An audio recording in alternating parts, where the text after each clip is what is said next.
بسم الله الرحمن الرحيم. أعزائي طلاب وطلبات الصف الثالث الثانوي، مع شرح الفصل الأول التيار الكهربي وقانون أوم وقانون كيرشوف.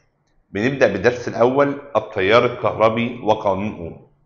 الدرس الأول بيتضمن فقرتين. الفقرة الأولانية اللي احنا بنشرح فيها المعلومات الأساسية اللي انت محتاجها في الفصل، والفقرة الثانية المفترض بنتكلم فيها عن أهم الأفكار اللي جاية على الأجزاء دي. فبالتالي احنا فاصلين الشرح نفسه عن الافكار اللي بتيجي في الاسئله. طب انا عشان احل في الاخر الاسئله المفروض اعمل ايه؟ المفترض انك هتتابع الشرح كويس، ولا غنى عن متابعه الافكار.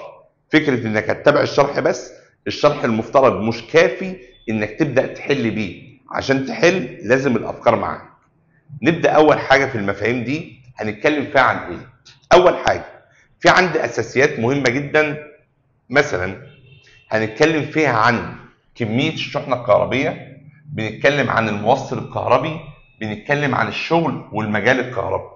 المفترض عشان تفهم أجزاء الدرس الأساسية ففي أجزاء لازم تفهمها الأول. زي إيه؟ يعني إيه كلمة كمية شحنة كهربية؟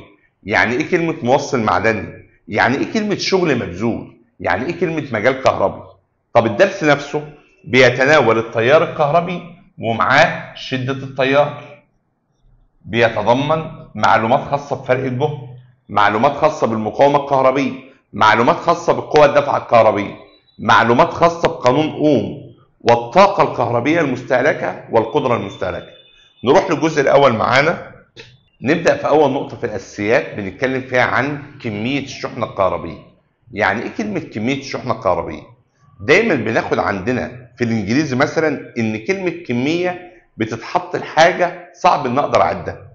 نفس النظام، المفترض ان اصغر شحنه كهربيه موجوده هي شحنه الالكترون الواحد. شحنه صغيره جدا مقدارها 1.6 في 10 اس سالب 19 كولوم. وبالتالي انا عشان اتعامل مع شحنه كهربيه انا ما ينفعش اتعامل مع الكترون واحد، فانا هضطر ان اتعامل مع عدد كبير جدا من الالكترونات. وبالتالي بنتكلم هنا ان كميه الشحنه الكهربيه بيرمز لها برمز كيو. كيو بيساوي ان في اي. ان هنا هي عدد الالكترونات الحره، واي هي شحنه الالكترون الواحد. يبقى اول مفهوم اتكلمنا عنه كميه الشحنه الكهربيه كيو بتساوي ان في اي. ان هنا هي عدد الالكترونات الحره، واي هي شحنه الالكترون الواحد. طب وحده قياس كميه الشحنه الكهربيه ايه؟ وحده قياسها بيقول لك كولوم.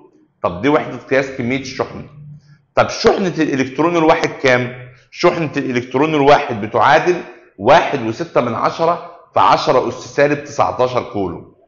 1.6 في 10 أس سالب 19 كولوم ده رقم صغير ولا كبير؟ الواقع إنك لما تقول 10 أس سالب 19 ده رقم صغير جدا. وبالتالي إحنا عشان يبقى عندنا 1 كولوم ما يكفيناش إلكترون واحد. أمال يكفينا كام؟ عشان يبقى عندك 1 كولوم أنت محتاج 6.25 في 10 أس 18 إلكترون. يبقى في النهاية لما يقول لك إن في موصل بيمر فيه 1 كولوم معناها إن الموصل ده بيمر فيه 6.25 في 10 أس 18 إلكترون. ده معنى كلمة 1 كولوم. طب كمية الشحنة الكهربية قلنا إن هي عبارة عن حاصل ضرب عدد الإلكترونات الحرة مضروبة في شحنة إلكترون واحد. ده أول جزء اتكلمنا عنه ما يسمى كمية الشحنة الكهربية. النقطة الثانية بنتكلم عن الموصل المعدني. يعني إيه كلمة موصل معدني؟ عشان لما يقول لك مثلا التيار المر خلال موصل، فرق الجهد بين طرفي موصل، هو يعني إيه كلمة موصل؟ الموصل المعدني هو مادة فلزية المفترض بيحتوي في غلاف تكافؤ الأخير على أقل من 4 إلكترونات، عاوز يوصل بتوزيعه الإلكترون الأقرب غاز خامل. طب أنا معايا أقل من 4 وعاوز أوصل لأقرب غاز خامل، فأنا المفروض إن نفقد الإلكترونات اللي في المستوى الأخير.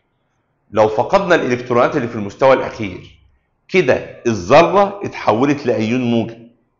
طب الإلكترونات اللي تركتها الذرة تصبح هنا إلكترونات حرة، تقدر بحرية إنها تتحرك جوه الموصل بشكل عشوائي، لكن ما تقدرش تخرج بره الموصل. ليه ما ينفعش تخرج بره الموصل؟ قال لك لأنها لو قررت تخرج بره الموصل كل الايونات الموجبه هتتجمع عليها وتشدها مره تانيه. بشبه الموضوع ده بطفل صغير في البيت بيحبي. الطفل ده يقدر بحريه انه يمشي في الشقه عادي، بنجيبه مره من المطبخ، مره من الحمام، مره من اوضه النوم، مره من الانتريه، مره من اي مكان. لكن الطفل ده لو في لحظه قرر انه يروح ناحيه باب الشقه وهو مفتوح ويخرج، الاسره هنا بتتجمع عليه وتشده مره تانيه. هو حر انه يتحرك جوه الشقه بس مش حر انه يخرج بره الشقه. الالكترون هنا في الموصل حر انه يتحرك بشكل عشوائي جوه الموصل، لكن مش حر انه يخرج بره الموصل. لو جه يخرج بره الموصل كل الايونات الموجبه هتتجمع عليه وتجذبه مره ثانيه. المفترض التوصيليه الكهربيه للموصل هتزيد كل ما عدد الالكترونات الحره فيه بتزيد، والمواد المعدنيه بتختلف حسب قدرتها على التوصيل الكهربي. فاحنا هنا اتكلمنا عن كلمه الموصل المعدني. نروح لجزئيه ثانيه الا وهي طبعا هنا دي حركه عشوائيه للالكترونات جوه الموصل. هنا الاصفر ده الايونات الموجبه، وبالنسبه للازرق ده تعتبر حركه الالكترونات الحره داخل الموصل بشكل عشوائي. نروح للنقطه الثالثه، بنتكلم عن معنى كلمه الشغل. هنقابل في الفصل ده او في الدرس ده يقول لك الشغل المبذول. هو يعني ايه كلمه شغل مبذول؟ تعال نراجع لك الجزء ده من اولى ثانوي. لو فرضنا ان احنا عندنا سطح زي ده، السطح ده عليه صندوق وليكن اكس. هيجي حماده ده المفترض انه هيأثر على الصندوق بقوه اف. طب لو حماده أثر على الصندوق بقوه اف، النتيجه ان الصندوق هيتحرك ازاحه مقدارها دي. هنا يقال ان شغلا قد بذل. لما تسمع كلمه ان في شغل اتبذل اسأل نفسك سؤالين، عرفت تجاوبهم يبقى انت فاهم، ما عرفتش تجاوب يبقى انت مش فاهم. السؤال هنا مين بذل شغل، والتاني مين بذل عليه الشغل. الإجابة هنا واضحة جدا، مين بذل شغل؟ حماده. طب مين اتبذل عليه الشغل؟ الصندوق اكس. الشغل المبذول هنا بيساوي ايه؟ قال لك الشغل المبذول W بيساوي اف في دي. اف هي القوة اللي احنا أثرنا بيها، والدي هي الإزاحة اللي اتحركها الجسم. طبعا وحدة قياس الشغل المبذول هو جول، ودي من أشهر الوحدات في الفيزياء. نروح للنقطة الرابعة في الأساسيات، بنتكلم فيها عن المجال الكهربي. يعني ايه كلمة مجال كهربي؟ وايه اللي دخل الشغل في الكهربية؟ اولا مجال كهربي شبه ده، عندك لوح مثلا هنا عليه وفرة من الشحنات الموجبة، ولوح زي ده عليه ندرة من الشحنات الموجبة. لو جينا حطينا شحنة موجبة في النص ما بينهم، شيء منطقي اللوح ده المفترض ان بيعمل قوة تنافر، فبالتالي بيزق الشحنة في الاتجاه ده، واللوح ده برضه بيعمل تنافر بيزق الشحنة في الاتجاه ده، بس قوة التنافر اللي جاية من هنا أكبر من اللي هنا، وبالتالي هيحصل إيه؟ قال لك في الحالة دي الشحنة دي هتتأثر بقوة، الشحنة هتتأثر بقوة مقدارها اف. القوة اف هنا هتأثر على الشحنة وتحركها إزاحة مقدارها دي. هنا يقال إن في شغل اتبذل. الشغل ده مين بذله؟ اللي بذله المجال الكهربي. طب مين اللي اتبذل عليه؟ الشحنة الكهربية الموجبة. وده بيثبت لك ازاي الكهربية بتبذل شغل. الكهربية بتبذل شغل عن طريق قوى التجاذب وقوى التنافر اللي بيأثر بها المجال الكهربي. كده احنا خلصنا الجزء الأول في الأساسيات اللي احنا محتاجينها عشان نبدأ نكمل الدرس. بداية الدرس بيتكلم عن معنى التيار الكهربي. ما المقصود بالتيار الكهربي؟ سيبك من كلمة كهربي، خليك في كلمة تيار. هو يعني ايه تيار؟ لما اقول لك ان الأوضة دي فيها هواء، ده معناه ان خلاص هي فيها هواء. لكن لما اقول لك ان الأوضة فيها تيار هواء، ده معناها ان انت فاتح الشباك وفاتح الباب، والهواء بيدخل من الشباك ويخرج من الباب وبيتجدد باستمرار. كده اقول ان فيها تيار هواء. ممكن يبقى عندك ماسوره واقف فيها كميه ميه، لكن لما اقول ان الماسوره ماشي فيها تيار ميه، معناها ان الميه اللي في الماسوره ما هيش واقفه في مكانها، ده الميه دي بتتحرك باستمرار، دايما بتندفع من طرف وبتسحب من الطرف الثاني. نفس الكلام السلك الكهرباء المعدني العادي، لو انا ماسكه وهو عريان بس مش متوصل باي حاجه، فالسلك ده مؤكد ان فيه شحنات الكترونيه او الكترونات حره. الالكترونات دي بتتحرك حركه عشوائيه، ولكن حاليا هو ما فيش فيه تيار كهربي. امتى اقول ان فيه تيار كهربي؟ اقول ان فيه تيار كهربي لما الالكترونات اللي فيه تتحرك باعداد كبيره من احد الطرفين للطرف الاخر. الحركه دي بتعمل لي ما يسمى بالتيار الكهربي بالمنظر ده. هنا ده شريحه في الموصل، الاحمر ده عباره عن ذرات الموصل. الفيض بتاع الالكترونات الزرقاء دي اللي ماشيه من اليمين للشمال، هذا ما نطلق عليه اسم التيار الكهربي. فيقال ان التيار الكهربي هو فيض من الشحنات الكهربيه التي تسري خلال الموصلات. هي فيض من الشحنات الكهربيه التي تسري خلال الموصلات. ده المقصود بالتيار الكهربي. نروح لنقطه ثانيه، بنتكلم عن شده التيار الكهربي. امتى اوصف التيار اللي عندي انه تيار شديد، وامتى اوصفه انه تيار ضعيف؟ تعالوا نسقط الكلام ده على الميه مثلا. لو انا عندي حنفيتين بينزلوا ميه، امتى اقول ان الحنفيه شده تيار الميه فيها عالي، وامتى اقول ان الحنفيه شده تيار الميه فيها قليل؟ اقول ان شده التيار عالي لما الحنفيه تنزل كميه ميه كبيره في وقت قليل. فتخيل في حنفيتين، واحده بتنزل لتر ميه في الثانيه والتانيه بتنزل 5 لتر ميه في الثانيه، مؤكد ان الحنفيه التانيه شده الميه فيها اعلى. طب لو عندي حنفيتين فتحتهم على كوبايتين، واحده ملت الكوبايه في ثانيه والتانيه ملت الكوبايه في دقيقه، اللي ملتها في ثانيه خدت وقت قليل، ده شده التيار فيها اعلى. نفس النظام لو اسقطت مثال الميه ده على الالكترونات، المفترض كل ما الموصل هيعدي فيه عدد الكترونات اكبر في ثانيه واحده، المفترض يبقى شده تياره عالي. وكل ما يعدي فيه عدد الكترونات اقل في ثانيه واحده، نقول ان شده تياره قليل. فشده التيار هو مقياس لعدد الشحنات اللي بتعدي خلال زمن قدر 1 ثانيه. نوضح الكلام ده. هنا ده الكترون، الكترون مع الكترون مع الكترون مع الكترون، شويه كتار كده زي ما اتفقنا يعملوا مجموعه. المجموعه دي وليكن قيمتها 6.25 في 10 اس 18 الكترون، يعني بيمثلوا 1 كولوم. يعني الكره الصفراء دي عباره عن 1 كولوم. طب ماشي، عندك موصلين هنا، موصل اسمه A وموصل اسمه B. الموصلين دول انا عاوز اعرف مين الموصل اللي فيه شده تيار اعلى. لما تيجي تعدي الشحنات الكهربيه خلال المقطعين دول، مين الموصل اللي عدى فيه عدد شحنات كهربيه اكبر في نفس الزمن؟ A ولا B؟ الاجابه A.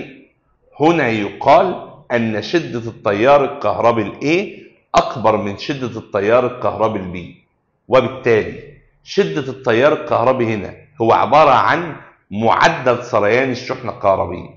يرمز ليه بالرمز I بيساوي كيو على تي. I بيساوي كيو على تي. I هنا اختصار لشدة التيار الكهربي.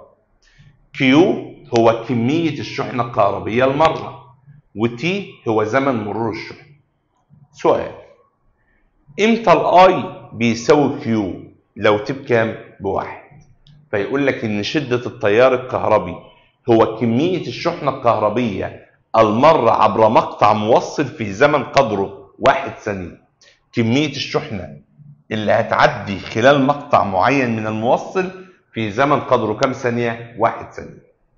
وحدة قياس شدة التيار، كمية الشحنة بتتقاس بالكولوم والزمن بتقاس بالثانية. كولوم على ثانية يكافئ وحدة شدة التيار اللي بتسمى أمبير. إذا وحدة قياس شدة التيار أمبير تكافئ كولوم على إيه؟ على الثانية. سؤال، إمتى يبقى عندنا 1 أمبير؟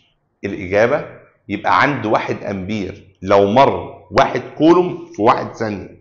يعني لو الموصل هنا مر فيه 6.25 في 10 أس 18 إلكترون كل ثانية، يقال إن التيار في كام أمبير؟ 1 أمبير. ده بالنسبة لشدة التيار الكهربي. النقطة اللي بعدها بنتكلم فيها عن فرق الجهد بين نقطتين. يعني إيه كلمة فرق جهد بين نقطتين؟ سؤال صغير. أنت عندك هنا شحنة كهربية سالبة وليكن دي كولوم، وعندك طرفين موصل وليكن طرف A وفي طرف B. المفترض الموصل ده مش متوصل بكهرباء، وبالتالي الشحنات الكهربية على طول الموصل متوزعة ترتيب عشوائي، بس الترتيب ده يعتبر ما بيديش أفضلية لطرف عن طرف تاني. يعني عدد الشحنات الكهربية اللي عند الطرف A أكبر بيساوي عدد الشحنات الكهربية اللي عند الطرف B. لو سألتك سؤال أنهي طرف فيهم ليه أفضلية إن يزق الشحنة اللي في النص؟ الإجابة مفيش أفضلية لطرف عن التاني. هنا يقال أن فرق الجهد بين A و B بيساوي صفر، يعني مفيش فرق جهد بين A و B. طب ماشي، نعمل فرق جهد بين A و B إزاي؟ بكل بساطة أنت هتضطر إنك تعلي عدد الشحنات في طرف وتقلل عدد الشحنات في طرف، وبالتالي إحنا كده هنعمل فرق جهد بين نقطتين. كده بقى الجهد هنا والجهد هنا مختلفين. الشحنات دي هتتنافر مع الشحنة السالبة، والشحنات دي هتتنافر مع الشحنة السالبة، بس الشحنات دي هتتنافر أكتر، وبالتالي فرق الجهد هنا هيسبب قوة تأثر على الشحنة فتحركها في الاتجاه ده، حركتها إزاحة. قال لا، دي قوة ودي إزاحة. قوة وإزاحة يعني في شغل اتبذل، وأنا لسه قايل لك من شوية لو في شغل بيتبذل تسأل سؤالين: مين بذله ومين اتبذل عليه؟ مين بذل الشغل؟ اللي بذل الشغل هو فرق الجهد، هو اللي جاب القوة اللي زقت الشحنات. طب مين اتبذل عليه؟ الشحنة الكهربية السالبة دي. وبالتالي أكيد في شغل كهربي اتبذل عندنا، فلما نيجي نحسب فرق الجهد يرمز ليه بالرمز V. V بيساوي الشغل اللي اتبذل بين النقطتين على كمية الشحنة اللي اتنقلت ما بين النقطتين. امتى فرق الجهد بين نقطتين بيساوي الشغل المبذول؟ لو كمية الشحنة اللي اتنقلت بتساوي 1 كولوم. إذا فرق الجهد بين نقطتين هو مقدار الشغل المبذول لنقل كمية شحنة كهربية مقدارها 1 كولوم بين هاتين النقطتين. يعني لو أنا بنقل ما بين النقطتين 1 كولوم اللي هو 6.25 في 10 أس 18 إلكترون، لو استهلكت عشان أنقلهم 5 جول، إذا فرق الجهد بين النقطتين 5 جول. دي النقطة الثانية هنا. طبعا وحدة قياس فرق الجهد هنا هو الفولت. الفولت بيكافئ W بالجول وكيو بالكولوم، إذا وحدة قياس فرق الجهد هي الفولت. فولت يكافئ جول على إيه؟ على كولوم. دي النقطة الثالثة. النقطة الرابعة اللي عاوزين نتكلم عنها ما يسمى بالمقاومة الكهربية. يعني إيه المقاومة الكهربية؟ أولا هو الدرس الجاي كله بيتكلم عن المقاومة الكهربية، وبالتالي اللي احنا محتاجينه النهارده نعرف معنى المقاومة ايه، ونعرف رمز المقاومة، ونعرف وحدة قياس المقاومة. طب ماشي، يعني ايه مقاومة كهربية؟ سيبك من الالكترون، خليك في السواق. في سواق جاي له مشوار يروح. امتى السواق يقول عن المشوار ده انه مشوار صعب؟ واحد، لو المشوار اللي هو رايحه مشوار بعيد قوي. يعني لو انت في القاهرة وحد جاي لك مشوار تروح بيه وليكن أسوان بالعربية، فده يعتبر مشوار طويل ففي صعوبة. اتنين، لو كان الطريق اللي انت ماشي فيه طريق ضيق ما ياخدش الا عربية واحدة او اتنين، فانت هتشعر برضو ان الطريق ضيق عليك، فهنا في صعوبة في الطريق. تالت حاجة ان الطريق يبقى فيه مطبات كتيرة، كل ما الطريق كان فيه مطبات كتيرة تحس ان فيه صعوبة. رابع حاجة لو الطريق زحمة، الزحمة برضو بتعمل لك صعوبة في الطريق. السواق هنا شيله وحط مكانه الالكترون. الالكترون هنا هيحس ان الموصل صعب بالنسبة له امتى؟ واحد، لو الموصل طوله كبير. اتنين، لو الموصل صغير رفيع مساحة مقطعه صغيرة. تلاتة، في مواد بطبيعتها بتوصل كهرباء بدرجة أفضل من مواد تانية، يعني الفضة من المواد اللي توصيليتها عالية، فهنا بنتكلم عن نوع المادة. رابع حاجة درجة الحرارة. طب درجة الحرارة بتفرق في إيه؟ ذرات الموصل في الطبيعي المفترض إن هي بتهتز بالشكل ده. لما أجي أسخن الموصل معدل الاهتزاز بيزيد. لما معدل الاهتزاز بيزيد المفترض في الحالة دي معدل التصادم بين الالكترون والذره بيزيد، في الحاله دي المقاومه بتزيد. هنا ده شكل المقاومه الكهربيه. الطريقة اللي الإلكترونات بتصطدم بها مع ذرات الموصل. ده كله بنسميه مقاومة كهربية. هي الممانعة التي يلقاها التيار الكهربي أثناء مروره في الموصل. هي الممانعة التي يلقاها التيار الكهربي أثناء مروره في الموصل. أي حاجة بتحاول تمنع مرور التيار في الموصل يطلق عليها اسم المقاومة الكهربية. طب ماشي، رمز المقاومة مين؟ قال لك ار، وده ضروري تحفظ الرمز ده. طب وحدة قياسها الأوم، ورمزها الأوميجا بالشكل ده. إذا احنا اتكلمنا عن المقاومة الكهربية. نروح لنقطة تانية، يعني إيه القوة الدافعة الكهربية؟ النقطة الخامسة معانا بنتكلم فيها عن القوة الدافعة الكهربية. هو يعني إيه كلمة قوة دافعة كهربية؟ بكل بساطة تعال نرجع للمنظر اللي احنا وصفناه من شوية. كانوا النقطتين A و B جهد A قد جهد B، فبالتالي ما كانش فيه أفضلية ل A عن B. طب ماشي، قلنا ساعتها إن فرق الجهد بين A و B بكام؟ قلنا بصفر. فطلبنا هنا ازاي نقدر نحرك الشحنة الكهربية من A ل B؟ الإجابة إن إحنا محتاجين نعلي الشحنات في A ونقللها في B. فبالتالي إحنا جينا علينا الشحنات في A وقللناها في B، فبالتالي خلقنا فرق فين؟ في الجهد. السؤال هنا، إزاي إحنا خلقنا فرق الجهد ده؟ ما أنا قلت لك يا عم إحنا علينا الشحنات في A وقللناها في B. أيوه، ما تاخدنيش في دوكة. إزاي أنت قدرت تخلي الشحنات في A تزيد وفي B تقل؟ ما هو موصل كهربي، إيه اللي يخلي الشحنات تتوزع فيه بالطريقة دي؟ اللي يخلي طرف الشحنات فيه أعلى من الطرف الثاني؟ الإجابة بكل بساطة ده تأثير البطارية أو المصدر الكهربي. إيه اللي بتعمله البطارية في الدائرة الكهربية؟ البطارية لها طرفين، سالب وموجب. السالب هنا يعتبر بيزود الشحنات السالبة في طرف، والموجب بيسحب الشحنات السالبة من الطرف الثاني، فبالتالي بيعمل اختلاف في الجهد. اختلاف الجهد هنا بيؤدي ان الشحنة الكهربية تتحرك من A تروح ل B، وجوه البطارية تتحرك من B تروح ل A. يبقى كده احنا بذلنا شغلين، شغل بره المصدر من A ل B، وشغل جوه البطارية من B وداها ل A. ده كله على بعضه بنسميه القوة الدافعة الكهربية. يعني بمعنى أصح إن القوة الدافعة الكهربية هو مفهوم أعم وأشمل من فرق الجهد، زي الأب وابنه كده. الأب هنا يعتبر مفهوم أعم من الابن، فنفس النظام القوة الدافعة يعتبر كأنه هنا الأب، والابن بتاعه هو فرق الجهد. مين اللي بيحدث فرق الجهد؟ القوة الدافعة.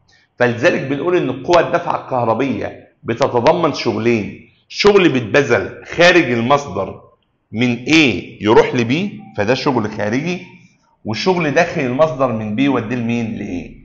فيقول لك ان القوة الدافعة الكهربية هي عبارة عن القوة الدافعة الكهربية هي الشغل الكلي المبذول لنقل كمية كهربية مقدارها 1 كولوم خلال الدائرة الكهربية. خلال الدائرة الكهربية بيتضمن منطقتين، خارج المصدر وداخل المصدر. ده بالنسبة لنا كان مفهوم القوة الدافعة الكهربية. نروح للنقطة الخامسة، ما يسمى قانون أوم. قانون أوم بنشرحه ازاي؟ مبدئيا احنا لو عندنا مثال زي ده أو تجربة زي دي، التجربة دي فكرتها ايه؟ أولا انت معاك مثلا هنا بطارية، البطارية دي تعتبر مصدر كهرباء. معانا هنا أسلاك توصيل، معانا برضو مفتاح، معانا أسلاك توصيل بقية أجزاء الدايرة. هنبدأ نجيب أميتر مثلا نعلقه هنا،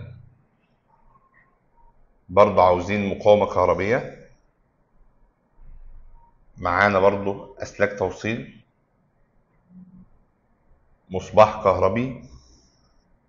دي مكونات الدائرة الكهربية البسيطة.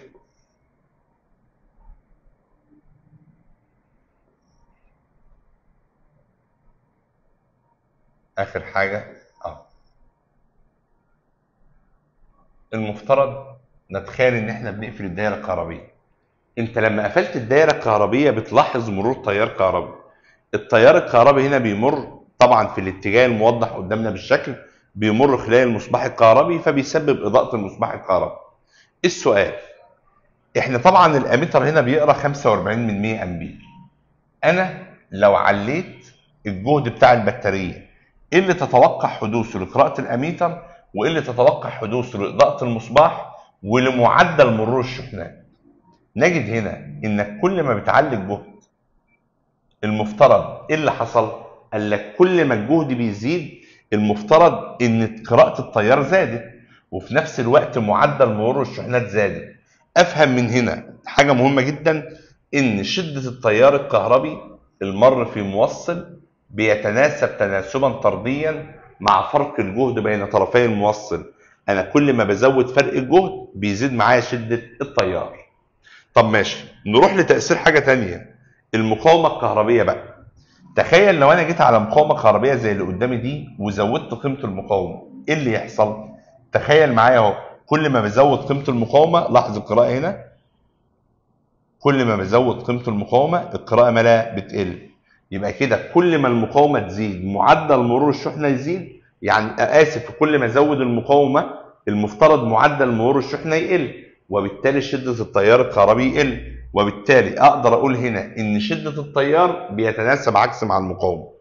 نروح هنا بقى لقانون اوم. قانون اوم بيقول ايه؟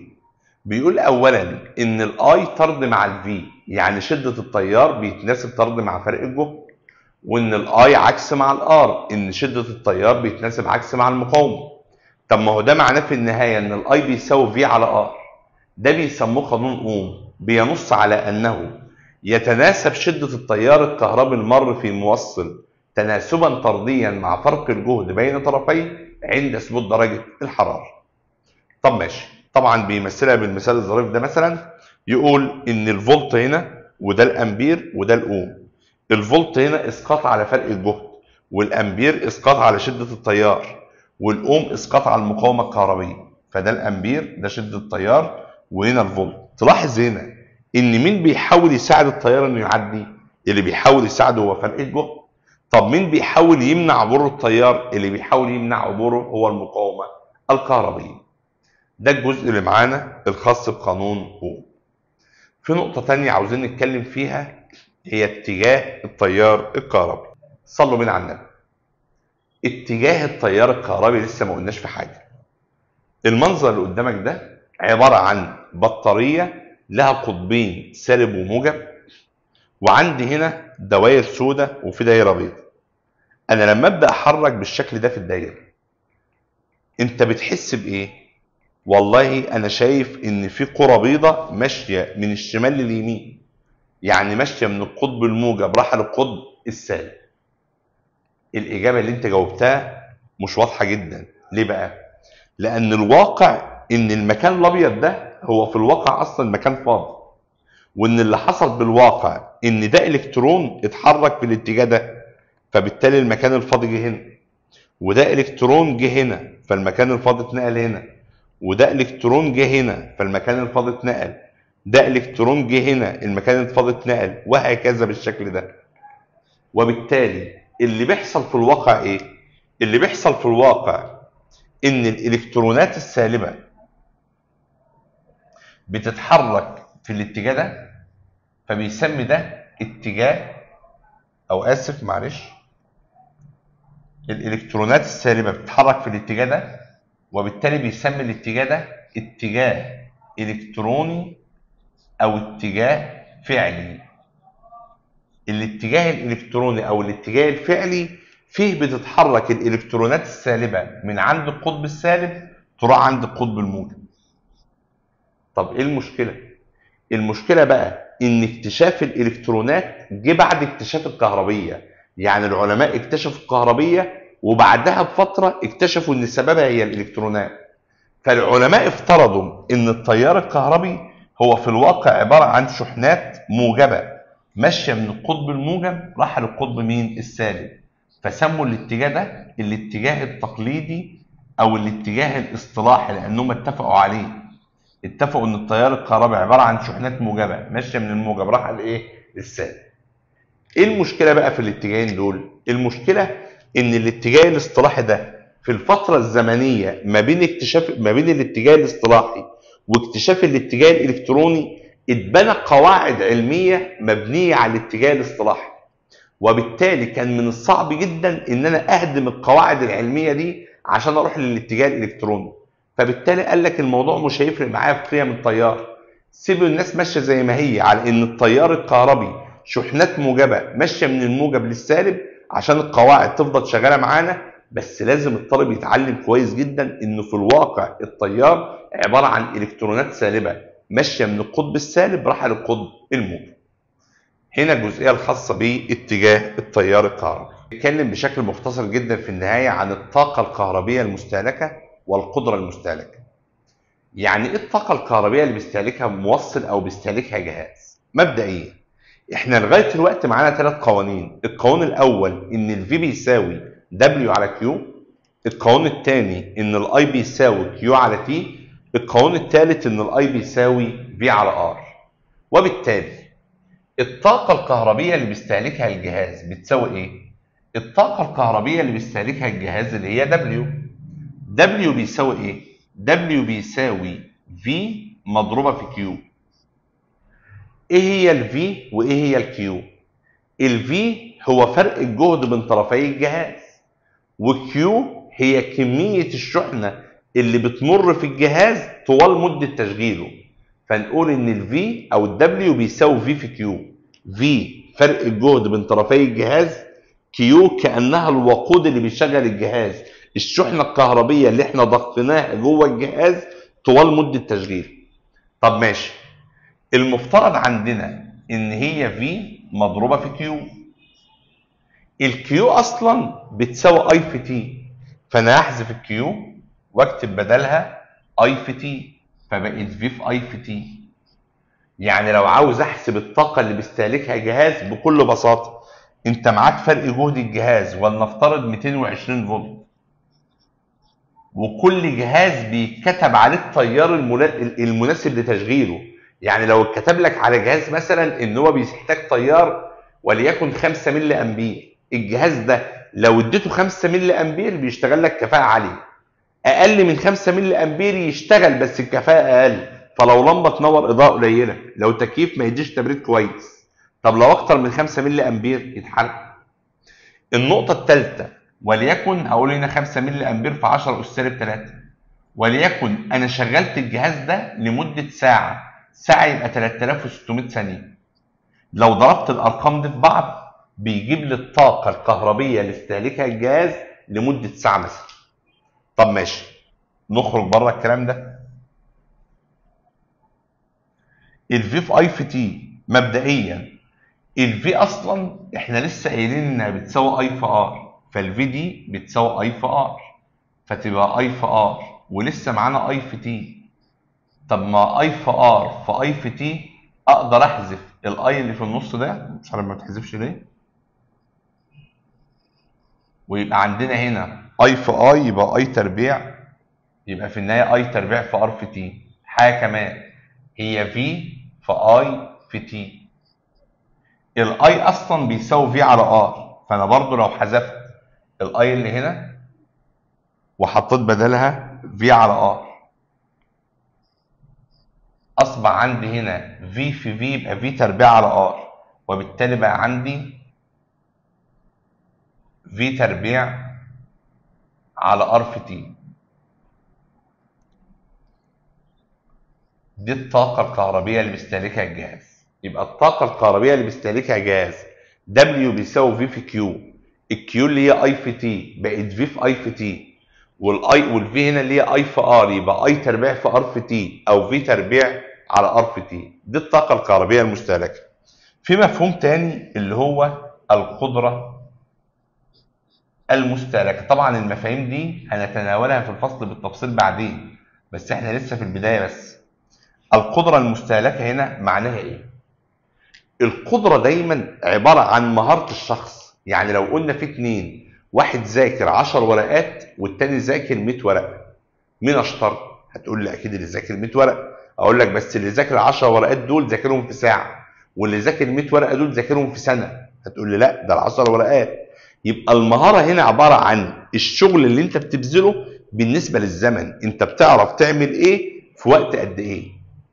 فبالتالي انا ممكن التكييف او ممكن التلفزيون يستهلك طاقة اكبر من التكييف، بس التلفزيون استهلك الطاقة دي خلال سنة والتكييف استهلاكها خلال ساعه، فتلاقي التكييف هنا بيستهلك معدل كهرباء اعلى. في الحاله دي بنقول هنا القدره المستهلكه بيرمز لها بالرمز باور. الباور هنا بيساوي الطاقه اللي بيستهلكها الجهاز مقسومه على زمن تشغيل الجهاز. طب احنا لو قسمنا في في اي في تي على تي يطلع لي في في ار. طب لو قسمنا اي تربيع في ار في تي على تي يطلع اي تربيع في ار. طب لو قسمنا في تربيع على ار في تي يبقى في تربيع على ار. طبعا قياس وحدة قياس القدرة الكهربية هي الوات. ده بالنسبة للقدرة الكهربية. ما تنساش ضروري الفيديو الخاص بالافكار القايمة على الكلام ده. انت مش هينفع تحل بالكلام ده لوحده، لازم الافكار المتعلقة بالكلام ده تتابعوا معانا في الفيديو الجاي ان شاء الله. السلام عليكم.